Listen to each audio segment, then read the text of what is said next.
Right. I was wanting a clap. Start that again. Angus, I'm sorry you didn't get to clap. Right. So, right lads, let's go. It's the most important part of the podcast, really. We've found ourselves in an industrial estate in Glenrothes. We have. Why on earth are we in an industrial estate in Glenrothes, in Fife, the kingdom? There must be some sort of whiskey connection, Graham. And wouldn't you know? We wouldn't be here if there wasn't. We've just stumbled across a distillery. In Glenrothes? The InchDairnie Distillery. That's what it says. Here we go. Well, welcome along to the Whiskey Stories podcast as part of our initial first ever collaboration with InchDairnie for their inaugural release of their single malt Ross. We've done it. I'm not normally in Fife. This is quite different, but it's a new distillery for me. It's a new distillery for the public to have a look into. Well, that's it. We are getting, we're supposed to be getting access to this distillery, have a little look around and get to try it. But Sturdy gates are preventing us at the moment. well, let's go and have a wee look. Let's go in. Let's get in. I feel like we're meant to have a car at this point. Please wait. So yeah, we're not in Diggers. This is a bit different. Absolutely not. We're outside. Hello. Hi there. We're here to record a podcast. I'm sorry, we're not up to the public. We're too busy making whiskey, mate. Come on, you're going to have to let us in. These gates are too big for us to get over. Okay, I suppose I Great can. Charming. Here we go. The gates are open, lads. Are you proud of yourself? Now you're talking. The gates to the distillery. Well, Sorry, we are not open to visitors. We are too busy making whiskey.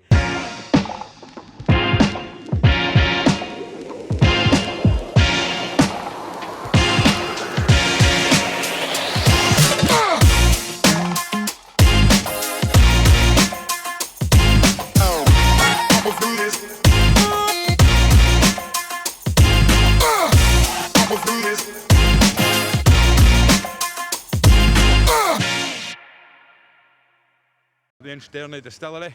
Let's see. Someone's coming out to meet us. Oh, it's our good friend Scott. Hi, Scott. Hi, good to see you. How are you? I'm good, how are you? Very well. Thank you very much for having us here. Mic on him. Pleasure to have you here, guys. Thank you very much. Good to meet us. So this is it. This is your gaff. This is my gaff, so You're going to be showing us around. show you around. Lots of interesting question, guys. A few bits of technology you maybe not have seen before, but yes, it's a pleasure to have you. So let's have a wee wander around the site. Right, there you go. I can't wait to see it. Fantastic. I can't wait to see it so I can try to understand it. Because you're doing something different here at InchDairnie Distillery. You're making malt whiskey, which we're here to celebrate, your first ever official single malt whiskey, but also you're making Scottish single grain whiskey. Yes. Now, I'm going to say I believe you should be allowed to call, or a certain grain you've been using, just call it Scottish rye whiskey. But currently the Scottish rye whiskey you've made has been named Scottish single grain whiskey because of legislation, etc. Here we are, first piece of equipment. So that is the water tank that we're talking about. So as we come round the corner here, it's Yeah, part. grain silos there, I can see that. That's exactly it. Well done. There you go. I know my You're grain. the Point for grain. Graham. 5 points, Graham. So this is where it all starts. This is our grain silos. By having two silos, it enables us to do different mash bills. So as we spoke about the rye whiskey is malted rye and malted barley. So we can have malted rye in one silo and malted barley in another silo. And so if we're just looking straight away, talking about the grain that you're going to be using, where are you getting your grain from? Well, so that's my question. Oh, sorry, sorry. Scott, So Graham, you listen to this podcast, you know exactly where my heart is. Tell me, where do you get your grain from? right, so I'm going to break your heart a little bit here. Come on. So yeah, I alluded it before about that we're a modern distillery and we do things differently. So in a normal year, I will do 9 styles of spirit. Wowzers. So 2 of those are the bulk of my production, and that's where you've probably heard of the Sneddon and the KinGlassie as you did at the Lead of the Glen. Yeah. The other 7 we use ourselves, and they're all Fife grown grains. Very good. So for the barley, for the rye, and for the rye grain itself, they're grown in the Balgonia estate, which is about 6 miles away Yep. from the distillery. Fife grown rye. Fife grown rye. Best rye in Scotland, Graham? 100%, 100% best rye, best barley in town. But that's so Colt the Balgony just along the That's road it. there for people who are over in America. Don't know where we're talking about. The famous Colton of Balgony. Right. So let's show us the way in. So I've seen our silos. We know what they are. So That's the first of so that's the starting point. I managed to pick out the first piece of No, equipment.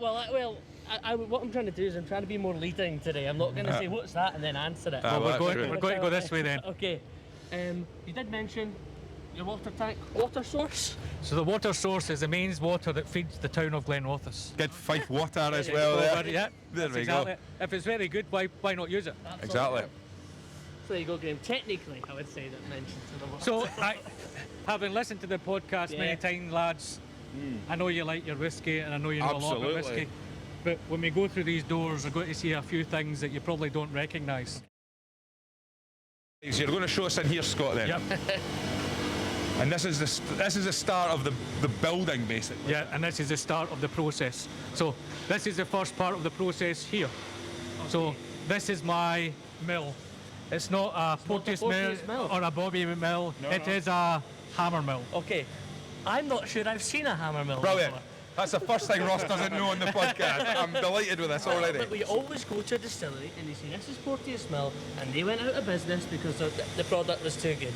And Ronnie, the engineer of his Aston Martin collection, Ronnie Lee. and I think he's training his son up as well. Yep. Tell me, is Ronnie Lee also the guy that does No. hammer mills? No, Wow, he doesn't. this is So new. I guess what we have to ask is, what's the difference between maybe a traditional Porteous mill, which you'd have in every most other distilleries people might have visited, and what's a hammer mill? Okay. What's the difference? So let me explain it. So you have up here is where we hold the barley, the grain. Yep. It passes through a rotary valve, which basically is turning very slowly, and it feeds it into the head of the hammer mill. The hammer mill is basically a shaft that's spinning very fast, and on the shaft is our fingers of metal, the hammers, and Yeah. they're spinning very fast. So as the grain's falling down, the hammer's hitting it all the time. And then at the very bottom of the mill is this screen here. Okay. So as you can see, it's very fine holes on it. So what that looks like in the grist, as with Blue Peter, this is a normal grist that you would see in a traditional Yeah. milled variety. Right. That's my grist here. Right. So that's almost flour. Yes. So my question then is why? What was the reasoning when you're saying, right, if majority of people go to these Porteous mills, Yep. right, why did you guys decide for InchDairnie that you wanted to go to this one? What was the difference, or what was the reasoning? So the reason for that is this. Okay. So I don't have a mash tun. I've got a mash filter. So because I've got a mash filter, in a traditional mash tun, you use the grist itself as the filter media. Uh-huh. But because I have this, I mechanically filter out the solids to the liquids. Okay. So it means I don't need to have this here. I can go finer. And by being finer, it means I can get more extract and more flavour. It also means I can use different grains for the mashing process. Because my immediate thoughts were, knowing that you are a distillery here that produced rye, is that another reason why you would use a hammer mill? Does rye need more work? Rye is a smaller grain, so if you were to use it in a traditional Porteous mill, you would have to mill your barley first and then the rye separately. Okay. Whereas by having the hammer mill, we mix the grains in the batch bin and it all will come out looking the same. Interesting. So you will do your mash build-up or whatever you're wanting for a spirit, Yes, and then just do it all in a winner. all in a winner. Because again, that's something that we don't see in Scotland. No. So normally when a rye is made, just for people that are maybe new to whiskey, rye whiskey has different legalities. In America, rye whiskey has to be it has to be majority rye, it has to be 51% rye. Is that the same case here? So we are 53% rye and 47% malted barley. You'll do that decision before you mill it. Yeah, we take it out the silo. It's on a load cell, so we can weigh it accurately. Yeah. And we will have 53% rye, 47% barley in the batch bin, and then just under gravity, it passes all the way through the mill into the grist case. I guess I never really knew how mash builds are done.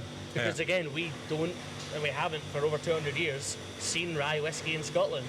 No. Until now. Until Right. now. And so everything then, and we're going to be walking around here, but everything's done in this room then? Everything is done in this entire room. And it's an operating distillery at the moment. I can hear lots of noises going on. You're currently in production. You were currently in production. And we've also got to watch, because Chuck Kern has previous at distilleries been banging his heat.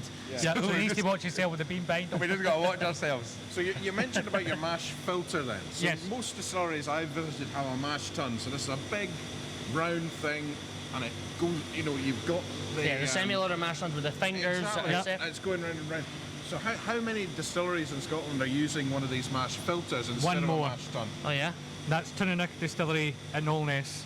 Interesting, which is a kind of high production monster. And this very mash filter came out of KinGlassie when KinGlassie got upgraded in 2015. And you used to work at Tinnick. I used to work at the part of the Glenore Group. Okay. So in my Diageo days, I oversaw the production of this. And now it's come to your very own Now it's coming- distillery. So what, that's- what are the benefits of a mash filter then rather than a mash tun? What does it do So differently? if you're just talking purely from a malt point of view, and this is where that's just the filter being open so we can see it when we go up. Right, Okay. right. For Tinnick and for us, if you've got poorly performing malted barley, you will get extract from a mash filter, whereas from a mash tun you can struggle. Okay. So when there's poor quality, that will work more.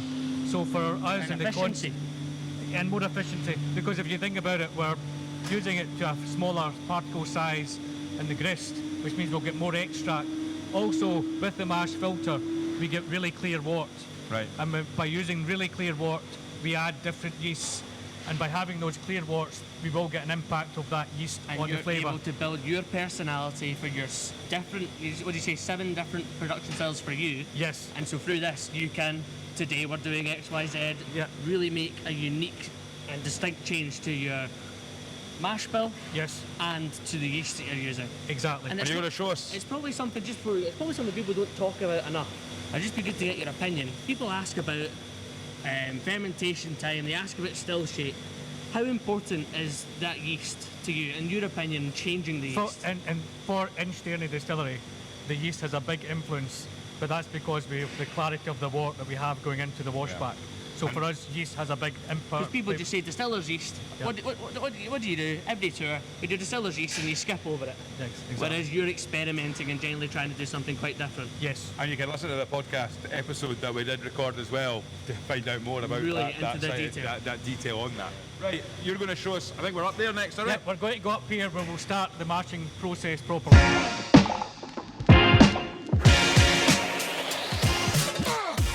You okay, Chuck? Everything good? Right, Scott, what's this then? So this is the mash conversion vessel.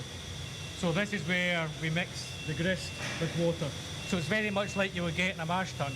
The only difference being is in this tank, it's got a mixer in the bottom and it's got steam coils on the outside. And what that means is I can play with the temperature in here. Okay. So what we do in here is exactly what you get in a mash tun. Right. The difference being is in a mash tun you have 2 processes. You have the conversion of the starch into sugar, alcohol, yeah. and then you have the filtration of the grain through the bed. So for here, we do the conversion in here, and we do the separation of the solids and the liquids in here. Right. So what I can show you is here. So in this is what the mixture. So that's what it looks like whilst it's in there. So that's what it looks. That's what it looks like in there. So as you can smell it. Yeah. It's what you would get in a traditional. So everything there is the same as you would get in a normal distillery. Charles Guy would like to smell. So that's in there. Okay. So once we've converted all of the starch into sugar, we want to separate it out. So what we do is we pass it through the mash filter. So if I put this down, and I'm going to turn this way, you'll see that you've got a thin plate, a thick plate, a thin plate, and a thick plate. Yeah. So on this thin plate is a rubber membrane on this face and a rubber membrane on that face. Okay? This second plate has a cloth on this face and a cloth on that place. The mixture, that once it's converted, Yeah. we pump it and we fill the void between the plates. And what happens is the pressure from pumping forces it through. On this face, it won't allow anything to pass, but on the cloth side, side. the liquid goes through it. And And what happens is you'll see that there's chamber in here. So the wort will pass through this cloth into this chamber. When the pack is fully closed, that acts like a pipe. So your wort is taking away to be then So it transferred. just squeezes everything Well, and then so at the moment it's a closed pack. So once we empty all of the mixture, we put air into these plates and it expands. So it's like when you get a tea bag and you squeeze it, That's what we're doing. We're squeezing into these plates to get every last drop of extract out. So the one big question, and I'm probably going to ask you this at every level, why? Right? I mean, when you look at what you've talked about there, and we've mentioned it, you know, there's only one other distillery in the whole of the country that does it, that uses your filter and your hammer and mill. I've never ever heard of a process or a system like this. Why? The fundamentals of the distillery is flavour. Right. So by having the hammer mill and the mash filter, we can then go after different grains. The fundamental guiding philosophy of the distillery is, we call it the 3 M's, is material, method and maturation. So for what we're seeing here is the material, the grain. We can use different grains. Now, we spoke about rye, we've also done it with oats, and we've also done it with wheat, and we've also done a pot still version where it used unmalted barley with barley, and that gave us a spirit. So by having this equipment, we can really understand flavour for different styles of spirit. And because you want to have, I mean, the number of different, I mean, there's not many distillers that have so many variations that are all made in one, and under one roof. Maybe they could have a different distillery someplace else or on site. But so I take it, this equipment just means that you can, and how quickly can you change from, right, we're making rye today to making single malt tomorrow, or how quickly does it work? Well, it's a case of, if we were stopping to do rye, is a good example, we would have emptied the silos outside, all of the pipe work through the process to here would be empty. We would do a caustic clean of the mash conversion vessel and in the mash filter and the pipe work to the washback. Then we're good to go again. Right. Wow. And how long does that take, that cleaning process? Just the cleaning process can take about 12 to 15 hours. Right. So we then do the stoppage and then we'll start again. So to give you an idea, the mixture that we take here, this is what my draft looks like. Right. So. All right, Angus. I thought I was about to fall over there. The grated floor is a bit. Angus is having a nightmare that he's falling to the distillery. So as you can It's see, like Play-Doh. yeah, it is. I mean, it is. So it's drier. I have never ever seen anything like this before. And your draft, does that go animal feed? So the draft here, the draft goes across the road to an anaerobic digestion plant along with a pot ale. That then gets turned into biogas, and that biogas goes into the same gas network that feeds the boiler. Right. There we go. So there you go. So, but then I want to show you this. So that's what our wort looks like. Now this is at the end of the process. It's not as clear as it is normally, but you can get the cereal notes and the nice smell. Yeah. So that comes out of there. So that comes out of there and it gets collected in our underback, and then from that it's cooled to be then transferred to our washbacks that are outside. So effectively what's happened here then is you take something like this. Yep. And it goes in here and it just gets squeezed It gets between rubber and cloth. Yep. And then the liquid gets separated from the solid and then goes through those pipes, and once it's collected gets taken down. Correct. I'm getting the hang of this. Now what that replicates is, if you think of a traditional mash tun, your liquid goes through your filter bed, so your liquid's away, and the draft that you're getting is an end.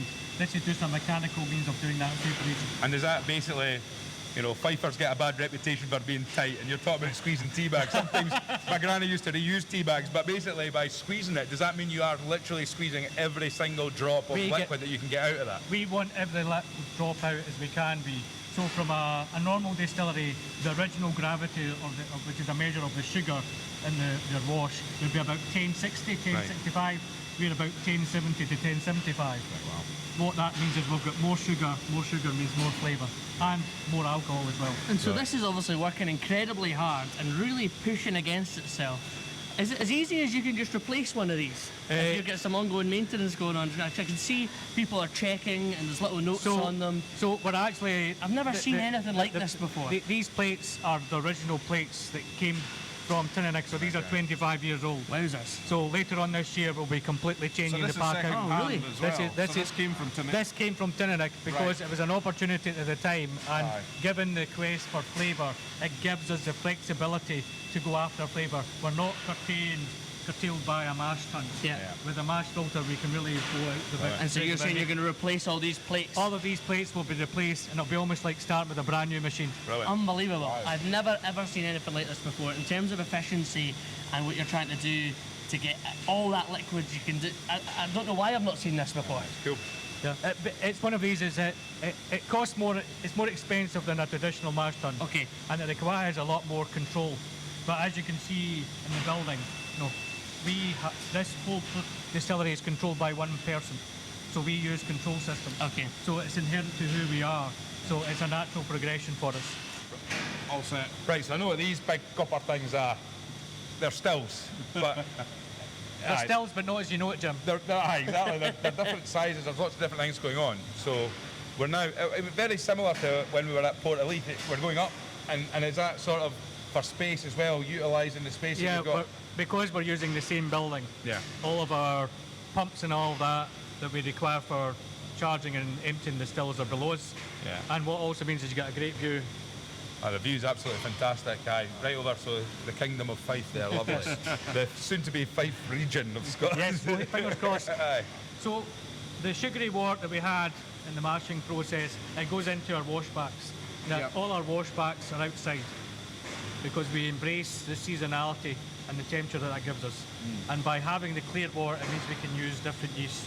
So at this moment in time, we are producing a product called Strathenry, which you saw from other people releasing. And the Strathenry, we produce that about 75% of my production Yep. is on Strathenry, and it's a blending malt. And what that means is we sell it and exchange it to other people that is used in their products, either on their brand or within their blend. And so your washbacks are outside. Are they stainless steel washbacks? So the washbacks are stainless steel, and one of the big differences It's got to be temperature. That's so interesting. along with the mash filter is, in a normal distillery they do one mash into one washback. Right. We don't. We do 4 mashes into one washback. Okay. So we fill the washbacks over 24 hours. Okay. And the washbacks are outside. So effectively you put a quarter in, a quarter in, a quarter And, in, and, then and another then at quarter. each quarter we're also adding the required yeast. Right. Rather than adding all the yeast at once, One because then the first would really use it and go really So it goes gradually in yeast, in and yeast, in yeast, exactly. in yeast. And by building up over a period of time, that allows us to start developing that fermentation and those flavours. By having that high gravity wort means I get a high alcohol. A normal distillery will want for about 8.5 to 9% in their wash. I'm aiming for 9.5 to 10%. Right. More alcohol, but also giving me more flavours. So this is a sample of our Strathenry worts. Could you take mine out here? Yes, absolutely. So, I mean, on the nose, you can start to smell. Oh yeah. What we're getting there, lads? Oh, a bit of beer. Is this when you Just start getting to get- beer. Beer, just getting beer. Just lager. There's malty character Yeah. to it, Malty absolutely. character, And so I'm going to assume, because it would be consistent with what you've told us so far, that you're looking at different fermentation times for the different spirits that you're trying to produce. We did at the start, but one of the things that we found It's because you're aiming for that percentage, you've been a bit more is consistent there. with the washbacks being outside. A lot of distilleries talk about long fermentation times, getting these more Fruity frequently esters, yeah. more esters. We don't get that. Okay. Okay. So for me, we have it's the yeast that is doing all the work, not the timing and the secondary fermentation. It's purely down to the yeast. Yeah. So by having the different worts, so for us, we've got the 9 that I spoke about. Yeah. So 2 of those is Strathenry and KinGlassie. KinGlassie, as I said, you go at the Lady of the Glen. That's right. So Strathenry is the non-peated single malt. Yep. KinGlassie is a peated single malt. Yep. And the only difference between those two is it uses standard distiller's malt, standard distiller's yeast. One's peated, one's non-peated. Same conditions.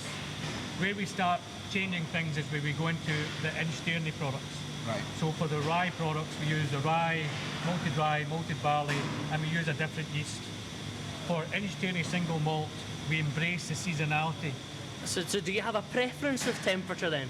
Do you like your spirit in the cold months where your washbacks are getting really chilly? Or do you quite like it in the summer as well? You like I that like consistency? all 4. Yeah. So let me explain. We use spring barley for our spring and summer campaigns, and we use winter barley for our autumn and winter, Okay, cool. which is quite rare as well. Yeah. Yeah. Again, having the hammer mill and the mash filter allows me to process it. The spring and summer are light in character. The spring is green grassy. The summer is fruity floral. That's so interesting. Well, there's what? So another Fife distillery, Daft Mill. they put out seasonal Yes, releases, and absolutely, also is yeah. it Lochlee as well? Yeah, they're doing Yeah. the Lochlee different. are doing Yes. seasonal releases as Yeah. well. So I mean, But to proceed it, literally, they're taking the temperature of your wash trucks being outside, saying it's cold in the winter, and we'll use our winter barley. That's really unique.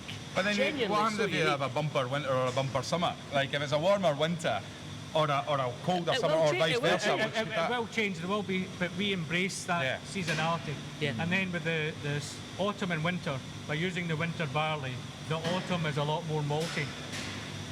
Where we come to the winter, we do it again more differently. I showed you the screen that we use. We use the standard screen, with the exception of our KinGlassie and our winter barley. I put in a coarser screen. So what that does is it makes my wort slightly more turbid. And what that gives is it gives me more of that malty flavour, but also makes for a more complex, heavier spirit. So my winter spirit is a very heavy, I wouldn't say it's a meating character, but it's just meating the More, depth yeah, of flavour. viscous, more And then- robust. And then what we do is, for each of those different seasons, we use the different yeast in each one. Again, I want to bring out more of that flavour. And by using the different yeast, it enables me to get that consistent flavour. So I mean, correct me if I'm wrong here, but my assumption was always that winter barley couldn't be used as malting barley. So is that changed now with different? It's changing, though, the varieties of the winter barley coming out means it's easier. But with having the equipment here, we can processing it. Other distilleries can process it, but it'd be quite hard from a drainage point of view and also processing it. As you mentioned, some what people would call poorer performing barleys would struggle, but Yes. because of what we've just seen, you're set up to basically work with any And product. Exactly. does that make it easier, like from a selection point of view when it comes to, you know, I remember a good few years ago speaking to a Fife farmer and he said he does malt barley. He said, but I might as well call it charity barley just now because it was during COVID, and I think with their stock that had been left over meant that maltsters were becoming a bit more stringent on the levels of what they were accepting and what they weren't. And does that mean with winter barley, does it make it processing what some would classify as not good malting barley easier to use? It'd be more challenging, would be the word I would Right. use. But we work with a local farmer, and what we do is what they grow, we take. We have parameters for quality, consistency, but like so the rye, he commits to a field and we'll take everything that's produced on the field. Okay. Yeah. So if it's a good yield, then we the benefit. But equally, if it's a bad yield, we'll still take it. Yeah. And where is it being malted then? So we work with our only malt suppliers, Muntins. Yeah. And Muntins have got key facilities in the UK. They've got one in the north of Yorkshire and one in the south. But in the one in Yorkshire, they also have a peating plant. So that's where they produce the peated malt. Oh, interesting. So we use, in the one in the south, it does drum maltings. Yeah. And the drum maltings are a smaller scale, so we tend to use the rye goes to the drum maltings. The peated malt is used in the peated malt facilities, and the rest of it is all done in the North Yorkshire. So Whiskey Stories podcast question: where else has recently been mentioned for having drum maltings? maltings. I know What which distillery? one it is. It is Speyburn. Speyburn, yeah, that's right. That was Barley Baxter, Stuart Baxter episode. Yeah, I'd definitely So recommend. is your peat, is that mainland peat? Yes. East Coast, West Coast? So it's East Coast. Right. So because of that, then you're getting a lot more of that smoke. There's more heather in it, so it's Yeah. not giving you that medicinal TCP that people expect from Isla. For us, we want to go more mainland because we want a more lighter. And I guess we'll go into the PPMs and stuff in our sit-down podcast. But in terms of the spirit and how you're running the stills, what are you doing there that's a wee bit different? So what we've got here is the first thing you'll notice is we don't have one condenser, we have two. And they're massive. Yes. They're bloody massive. I'm going to hand over my. We'll move forward We'll a move little forward bit. because These are bloody massive condensers. Are they, Ross? What's this? so this is the wash still, and we don't have coils or kettles that you would associate with a wash still. I've got an external heat exchanger, and what happens is we put in steam at high pressure on one side of that heat exchanger, and the other side we take the wash from the still, push it through the heat exchanger and put it back in. What that does is it produces your vapour, which then passes up through the swan net into the live pipe. So our first condenser is a shell and tube. So we've got lots of tubes of copper inside. Sure. The steam that has gone in the heat exchanger when you cool down steam, you create condensate. So I've got condensate going down the top. The vapour hits it, cools down. Yeah. But also what happens is this condensate heats up.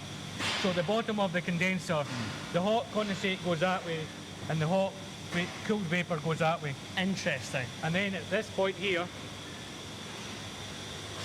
we then have the second condenser where the vapour that's still not condensed goes into a second condenser where we put warm water in the bottom and hot water in the top. And it's So still this is where it's you a have second, liquids of two different temperatures Yes. interacting with each other. And yeah. Exactly, and what we have here for simplistic means is we've got a TVR in our steam line here. So the condensate that goes into the second chamber is under vacuum. Right. It then gets basically drawn into the steam pipe and reused again. So from an energy efficiency point of view, we use about 20 to 30% less Okay. energy than a similar sized distillery. and maybe a daft question, but I know I'd be thinking it if I was watching. They are bloody massive. Yes. And is that just for that extra copper contact? It's for that copper contact, and also it gives you a good sufficient height to transfer all your energy. Yeah. Because this is what this is doing. Yeah. It's cooling down the vapour and at the same time collecting that energy to be used elsewhere. So the wash still here, we put warm water in the bottom and we get hot water out the top. That hot water is then used in the mashing process, and when you cool down the hot wort, you create warm water which is then fed to this, so the processes are balanced. Wow. And so what we have learned about InchDairnie so far is you're not doing things the set way, the set course. You're doing things uniquely, and you're looking Yes. for a unique spirit. Are you playing around with distillation at all? Is everything distilled twice? Are you? At the moment, everything is distilled twice. At the moment is the best part of that. Yes. We did some work last year with the James Eady 1920s project, Yep. Right. where the spirit still, we have a reflux pump, and we've been dying to use it for years. And what that does is it introduces an additional reflux into the distillate, and we use that specifically for the 1920s production plan. I want to Interesting. try and use that in my standard production to understand what benefits and differences it will give me. So is this where you get kind of 1.5% distilled and Yes, that sort of thing? that's exactly. Right. And your stills made in Italy as well. Yes, so I but- think Made in Italy by Frilly. Isle of Harris as well have Italian Yes, stills. So that's exactly there's it. quite a few distilleries in that have that. It's not, Yeah, I thought that was a unique thing when I went to Harris, but clearly not. They're just more and more. There's also the one in Rassay is also made Oh, by right, Frilly. okay. Yeah. Right, Interesting. so when you're making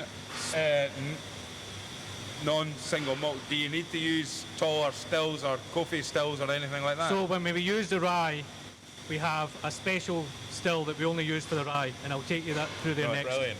One of the things you'll notice Yeah. is our spirit safes. Yes. Right, so these aren't. This is a. Right. There's no padlock on these. Yeah. One of the things you'll notice is actually missing is there's no instrumentation in them. Yeah.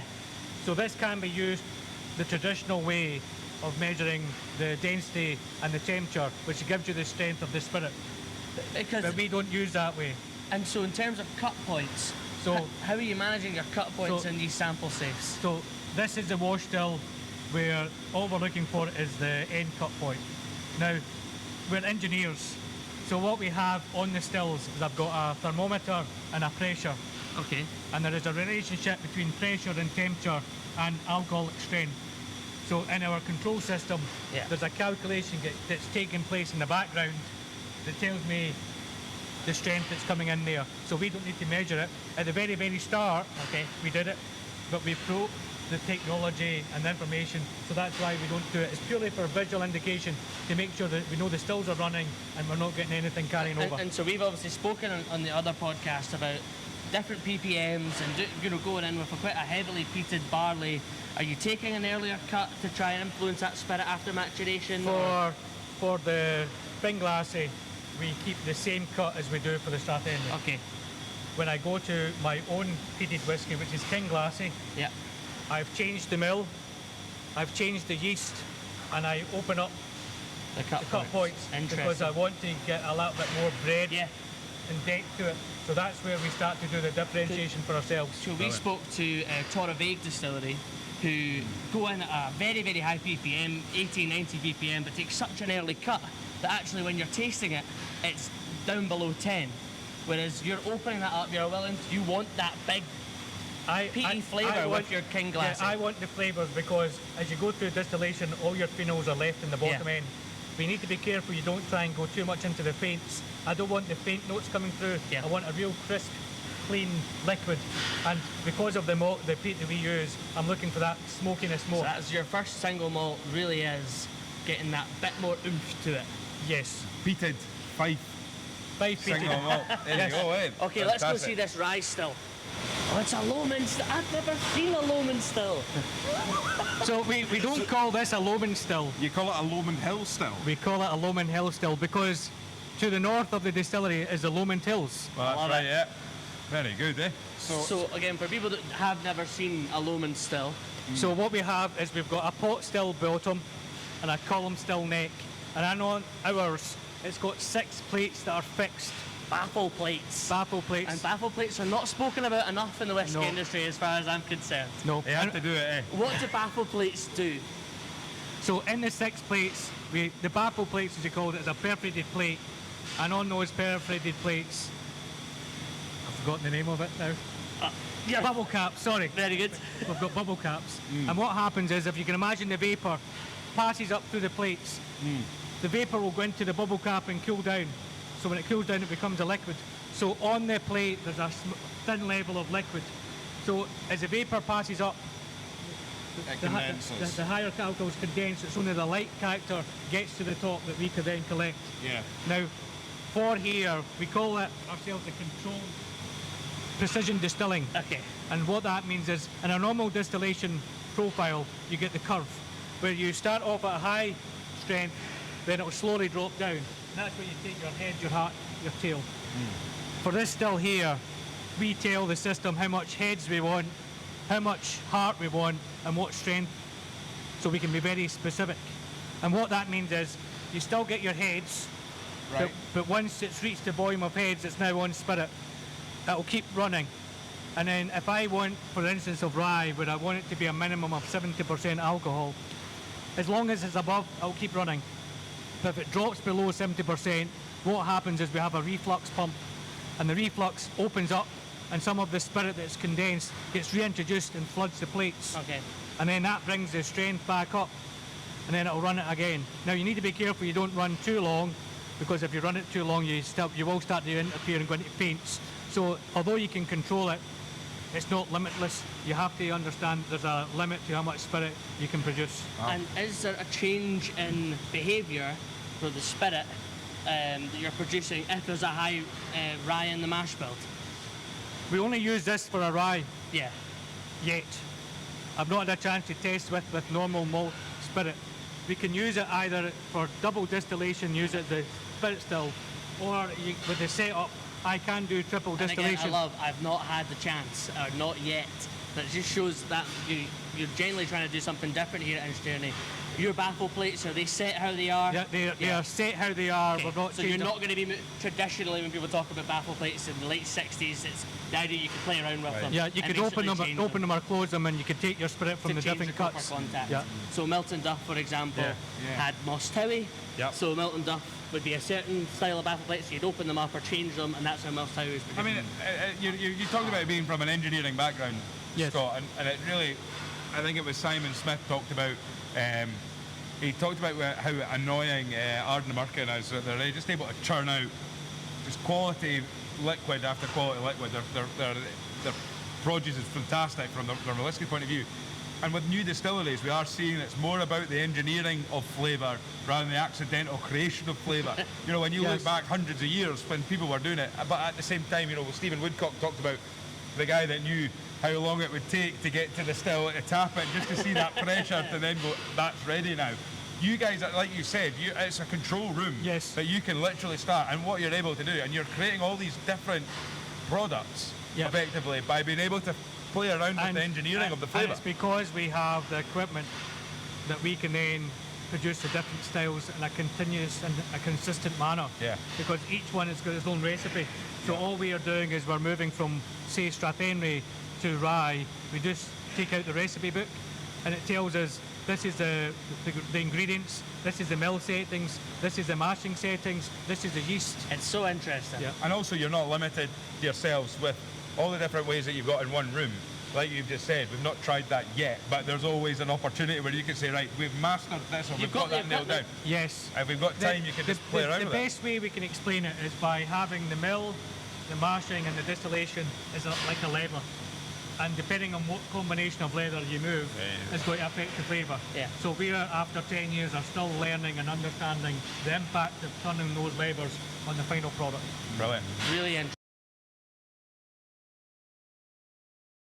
So this is the control centre. Look at this, eh? Yeah, this Looks is like a- Angus's bedroom. All the surveillance, especially. That's familiar. Right. So I mean, one of the things is from a traditional point of view. You know, we were at the Dornoch distillery, and you've got a distillery, particularly guys that are building a new distillery where their key focus is on we want to make distillate and whiskey how it was made back in the day, using the same type of grains, strains, and everything like that, and going that way in yeasts. Hands on, we saw the guy literally tasting it, cutting it. Yeah. Whereas here, we're seeing it. This is a computer nerve centre, basically. This is a modern distillation. Well, this is Yes. it. This is where, so we're- love the Dornoch boys. They're not no, of doing course modern not. distillation. No, but it's nice that Yeah. we could say like Yeah. the last two tours that we've done, we've seen one tour where they're saying, right, this is how we want Yeah. it. Well, that's Yeah, right. yeah. They're now- unapologetic. They want to create mid-20th century Exactly, spirit. exactly. This And- is something completely And this is fascinating. Can Angus push a button or something like that? Oh, yeah. I'd love to. Can he push a button? Is there a button I'm Angus not can sure. push that won't kill us all? A random Do you know key, what to a random do? key. Start an intake or something. Right, you can start the intake as if we were going to be doing a malt intake, so you can Right. push a See, button. right, I won't- Angus. Angus's whiskey CV is I'm getting having a seat. expanded. Here we go. See there, Angus. Control Alt Delete. We'll do it on this screen because it'll make it Okey-doke. so that everyone can see. it So if in. you Yep. take the mouse, Absolutely. click on U100. 1,000. 1000, sorry, I apologise. Yeah, U1000. Right. So Get it right, yeah. click milling. Uh-huh. So, as Scott will describe, is we have a lot of mini subsystems here. So for one click of the button, what we could do is start a series of motors that would be a malt intake. So this swinging arm here Right. would swing out, and then a malt lorry would tip up. So from one click of the button, these will start in sequence, and that would be the equivalent of taking a malt in. Right. So if you go to settings Okay. and click start silo, Not that one, not that one. click start silo loading. Okay. So we're going into silo 1. So if you click that, click yes, and then go back to milling. Yep. That one will go, that one will go, that one will go, and then that one will go in series. Wow. There you go. Angus. Keep watching. Angus is Tell just. you what, Mr. Shepherd, your whiskey CV is only getting bigger and There we bigger. go. That's just Master gone green. distiller. That's a good. Angus is now playing Whiskey Distillers Online, the new online video game. There's a market for that. There's you a know. market There's for a that, market. you see Trademark Whiskey Stories podcast. We came up with that first. We came up with that first. We are Distillery simulator. That's it. coming. That's what's next. So what we've got here is the process has parts where the operator has to start and stop it. It's not like it's a one button and it controls it all. Over the 10 years, we have done it very traditional. Looked at the grist analysis of the mill. We look at the fermentation for all the sugars. We then look at the distillation for all the cut points. What the team do on a regular basis is they then do the checking of it, like they would do in a traditional way. But it's about using the technology to our benefit to give that consistency of the product. I mean, this is an area like if you do most distillery tours, this is an area you wouldn't often see. No. But what we're also going to say is that Angus, after this, is on his way to Fife Airport to be in the air traffic control room. We're going to give him a shot, push that button. But I mean, it is an area where you can see all the screens here. You're controlling absolutely everything, and I do like that. You were saying that the guys at Dornoch, they're unapologetic about we want to make old style distillate. They don't have a spirit safe. They're You're smelling their unapologetic by saying we actually want to make engineered spirit Yes. because you're saying you've got your I think- different brands that you're saying this is rye. This stuff is actually single malt that's going to be used for blending purposes. We're happy just to Yeah. shift off to somebody else. Again, you're I would say, separating that Graham, product. yeah, It's fascinating. 100%. I would say the best question we've not touched on yet. What is the capacity of the distillery? So the capacity with the new stills is about 4 million litres of alcohol. And so how much are you producing? At the moment, we're producing 2 million for the year. So that's why Yeah. this, Yeah, exactly, that's yeah. why this exists, right? Because if the Dornoch boys have a bad day, they'll be all right. Yeah. You know, they're making about 50,000 litres a year, Yeah. if I can remember correctly. But what you're doing here is So to give you an analogy, you're really planning for 20, 30 years' when time. both sides are running, we produce 80,000 litres a week. Yeah. Yeah. And how much work's going to have to be done to rework the stuff that Angus has just done there? Yeah, that's a good Shut point. down for a I week. need shut down a week and clean it all out.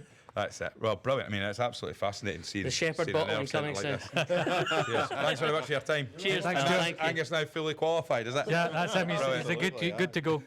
So these are your, I see that washback sevens, these are your washbacks, your outdoor these washbacks. And these are huge. These are outdoor washbacks. well, They've got a capacity of 80,000 litres and we fill to about 72,000 litres. So most people that have been to distilleries will say, "Oh my God, your washbacks are so tall," but actually it's because normally it goes below where you're standing. Exactly. So normally we're only seeing into the top of them. Yeah, Now, this is probably I'm the looking at it like- deception, But isn't because it? I thought exactly the same when I came out. I said, Yeah. "Oh my God, they're the biggest washbacks I've ever seen." Well, it's but a- normally we're the top drum up there, Yes. on a grated floor.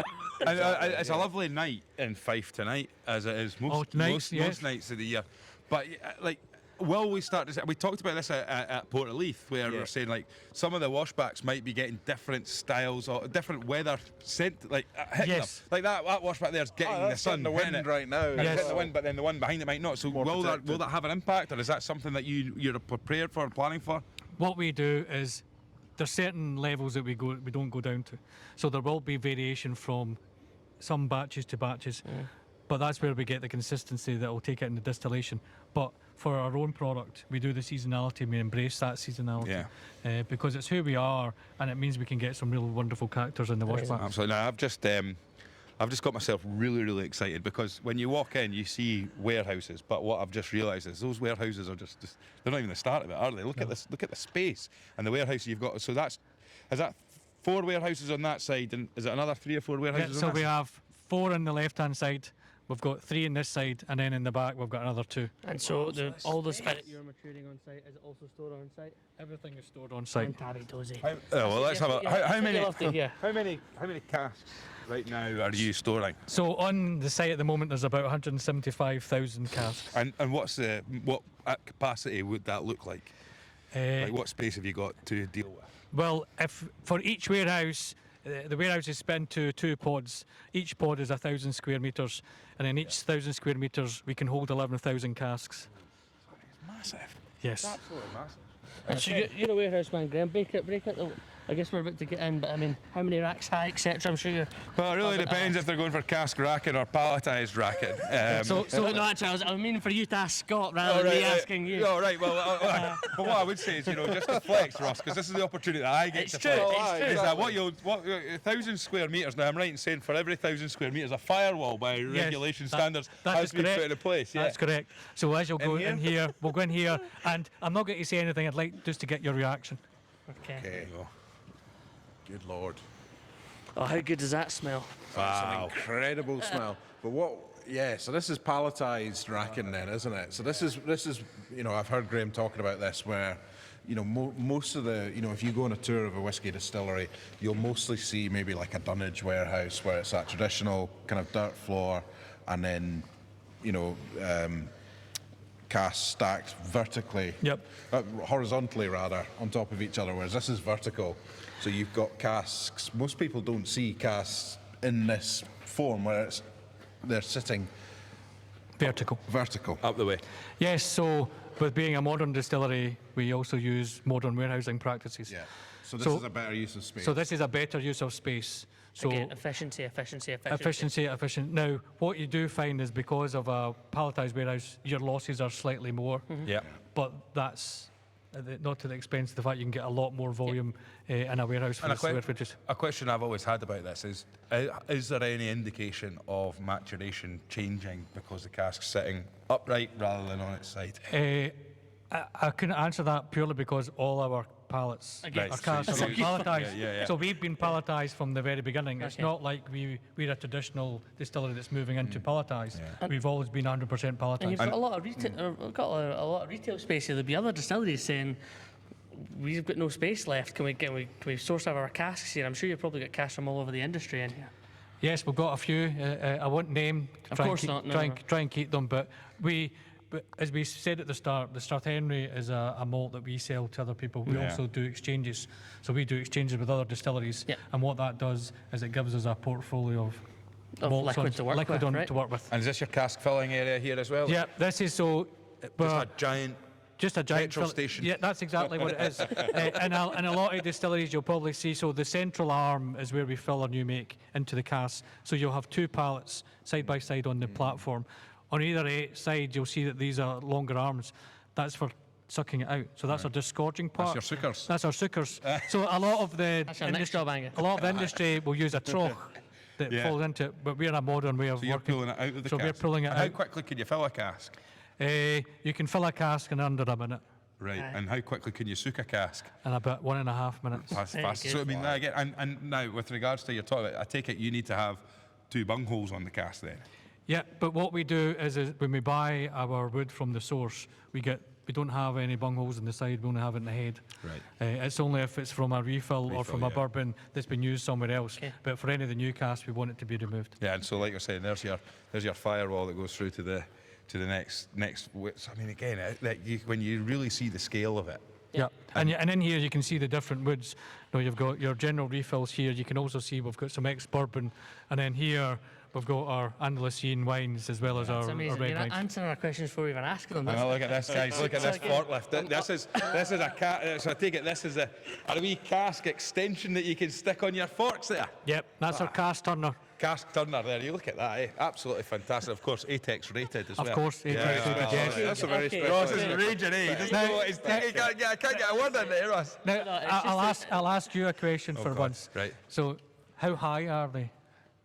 Right, well, are we talking in stows or are we talking in And meter? pallet sizes, how high? 8 high, do we? 8 high. Yeah. Yeah. So that's not the industry normal. The industry normal is about 6 or 7. Yeah. Yeah. So by having the right equipment, where that becomes the expertise, we talked about the skills of the operators in the distillery. The skills of the operators in the warehousing is the last lift is 2 pallets together. That is at the furthest reach. of it. Because your boom won't But the reach. boom won't reach it, so and then you've got basically 2.5 tons of liquid aye. at the end of your boom. It's extended the most. That's where the skill comes into it as well. Yeah, I reckon that. And you're going to give Angus a go at that as well. Graham, I'll indulge.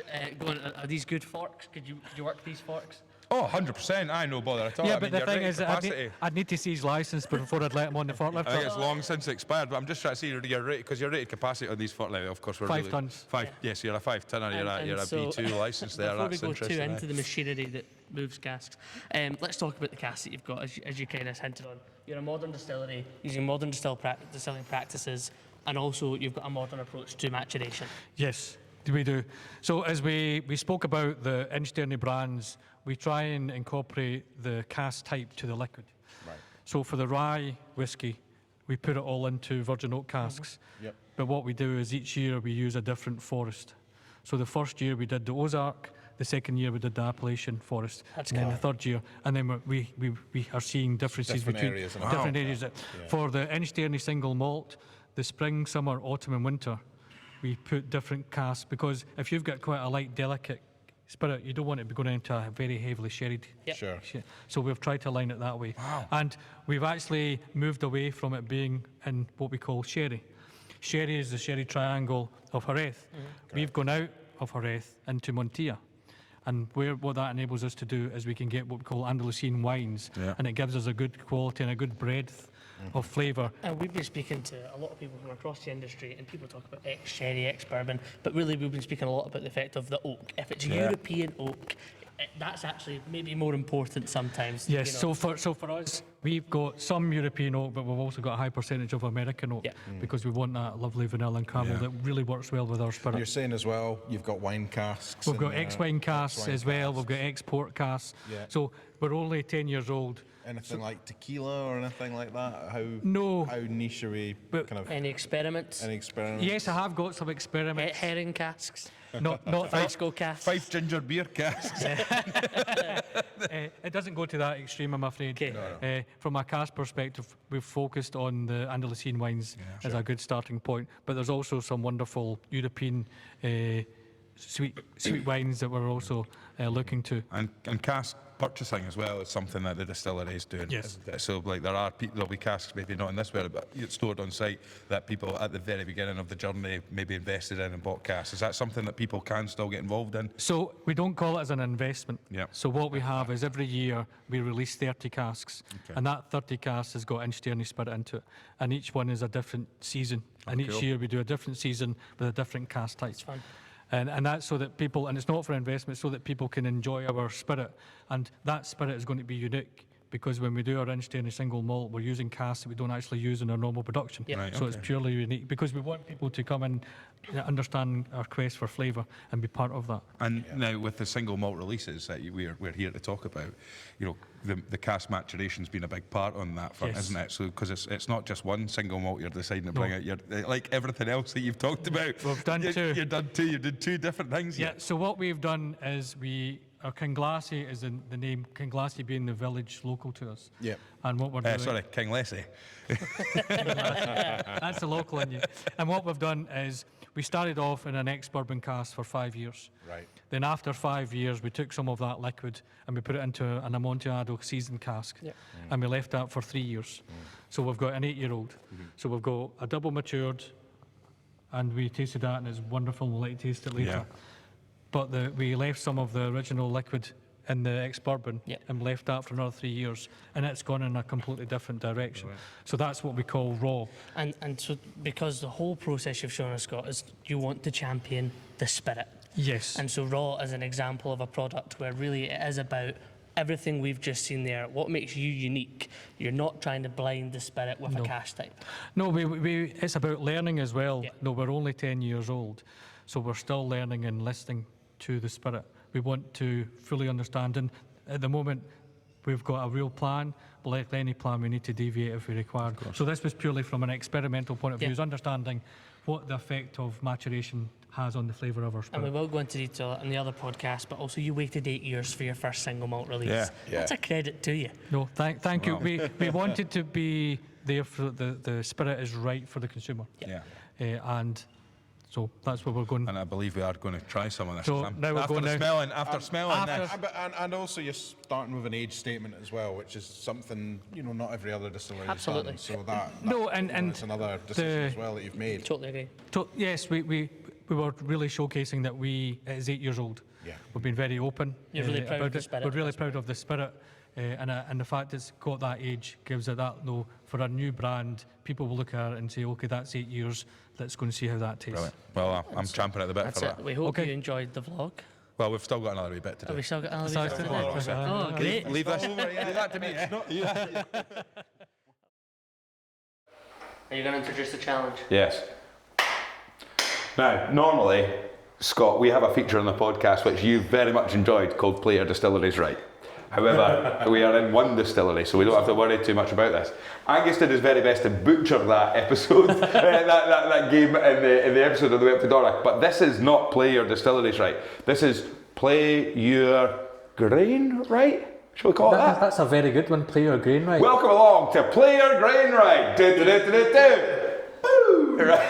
Okay, here we are at the InchDairnie Distillery, where our host, Scott Sneddon, who is the... Managing director. no, Distillery. he's the engineer of flavour. That's okay, take that The down. engineer of flavour. You can stick it on your LinkedIn profile. We are here, and you have 4 bottles, healthy sample bottles, I should say, in front of you, containing single malt and single grain whiskey. Correct. But the idea of this game is for us To identify which one is it, To- malt or to- grain. We'll keep it simple to start with. I want you to just tell me if is it a grain or is it malt, and then if you think you know what it is, then you can go into more detail Right. about it. Okay. Now, we'll pass our glasses over to the Host. to the pour master, not the quiz master. No, pour master. Pour master. So these are all bourbon cask samplings at cask strength. Now, Perfect. Angus is driving, so he's going to be smelling So this one here is 3 years old. 3 years old, 3 and a so bit years old. early going. On the nose, cereals, yes. Okay. So that's number 1. Okay. Are we going to pour them all out just Yeah, now? pour them all okay. out, so then you can then go.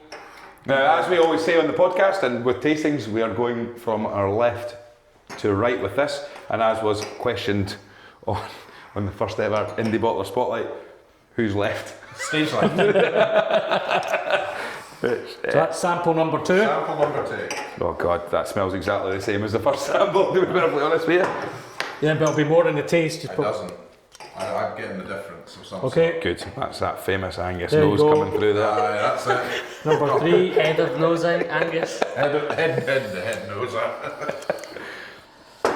Okay. Okay. Okay, again, smells exactly the same for then me. number 4. Isn't this the funnest game you've I ever know. seen in your life? I mean, we've been here for a good wee while now, walking around the distillery, recording an episode, trying. Oh, that's different. There's a bit of vinegar in that. No offence. These are all Okay, cast you need your microphone. Bourbon cast. So these are all cask samples, bourbon casks. Okay. The So- age. How old is that Right, last one? okay, so this one here is 3 years and a bit. This one here is 3 years and a bit. This one here is Let me guess. 4 years. Okay. And this one here is 3 years. So, how do we want to do Now, this? are Want to you submit gonna- answers at the same time? Are you going to tell us that is it 2 and 2? Is it 3 and 1? I'm going to purposely leave that alone. I'd like Right. you to talk through the drams. Right, let's go dram number 1. Dram number Okay, 1. yeah, fair.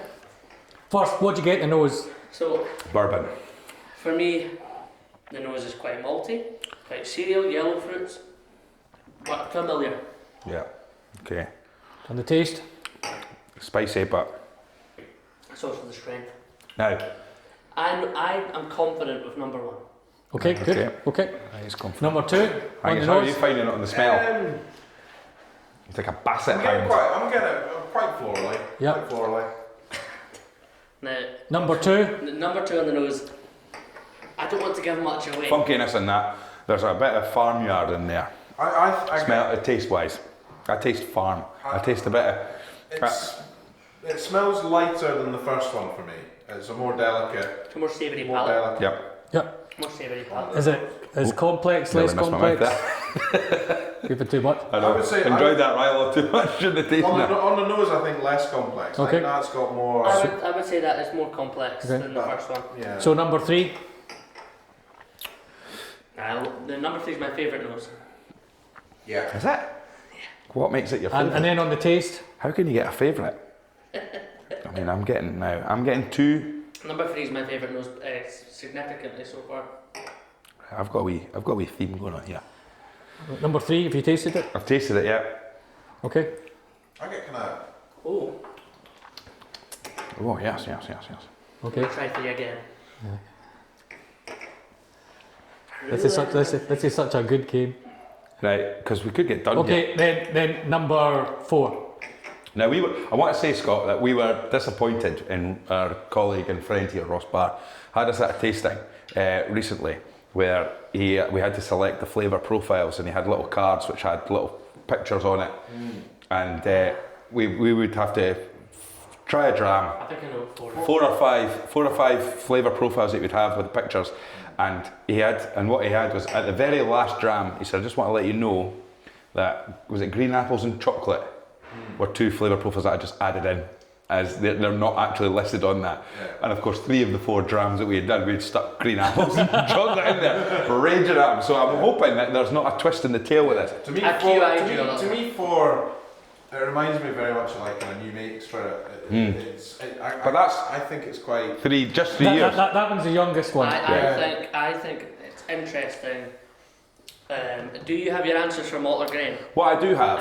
And see for your grains. Do you know what grains you think No, they would be? calm down. At the moment, what I've definitively done is managed to identify that number 2 and number 4 have some sort of similarity with them. Okay. Which is the first point I'm going to sort of go to. That either 2 or 4 or 1 and 3 are. I'm going to be really bold. Right, okay, Here we go. go, Ross. The bold Right, Ross. come on, Ross. Well, it would be better if you went first because I won't then alter your Okay, opinion. well, let's go. Number 1, Rob. Number 1, is it malt or is it grain? 3, I'm going to go 1, malt. malt. Yeah, that's it. Malt. I'm going to say grain. Okay, thank you. So second, so you go See, grain. I've influenced No, Two malts and a grain. Grain, and that's not just because. So my Okay. number 2 then by default here, because my number 2 and number 4. So number 2. I'm going to say that's grain. Number 2 grain. Yourself, Ross? Also grain. 2 grain. I'm going to say grain as well. But Okay. And then number just 3. to show I'm not influenced. I'm going malt. 3 malt. 3, I think, is grain. And yeah, I do. Okay. I'm gonna go malt. But I Okay. think it's excellent. I'm gonna Okay. go malt. I think. And I then think number 4. I think is grain. I'd say grain, because I've I'm gone saying malt. malt grain, malt grain. Does anybody want to be really brave on what they think they've got before we hear the answers? No, I So I think I've gone grain, malt. I've Okay. gone malt. But as in, do you know what you think the grains are, etc.? Is that a step too far? I've gone malt grain, Wait. malt grain. I could definitely Okay. see there's a different. And so you've gone malt grain. You've gone malt grain. I've gone malt, grain. Nobody's got it completely right. Okay. Brilliant. That Is means the Ross first is going to one be a quiet on malt? the way home. So the first one is a malt. Okay, it's excellent. So the first one is the sour mash malt. So on the nose and the taste, there's a lot more esters coming through from that. It's delicious. Okay. Okay. Number 2 Really challenging. is a grain Yes. I've got 2 there. from wheat. We've all, Wheat. Wheat. We've all got those first two. Angus has got that wrong. Oh, No, I've got this right. I've got the No. first one. So it's 2-2-1. okay. Not that I'm competitive. There's a difference. Yeah. I get vinegar on the nose. I thought it was quite challenging. It's more porridgey now that I smell it, but also what I think I maybe got wrong is the third one, because I said that was a grain. Yep. And you thought it was a malt. And you Yeah. thought it was a Alright, grain, malt. So I said malt. malt. That is a malt. No, No, it is a grain. Okay, great. So I've got 3. that's oats. That's oats. I knew, but I wish I guessed it. Is because it? I Yep. wanted to guess that was oats because That I is got oats. such an oaty nose from Yep. it.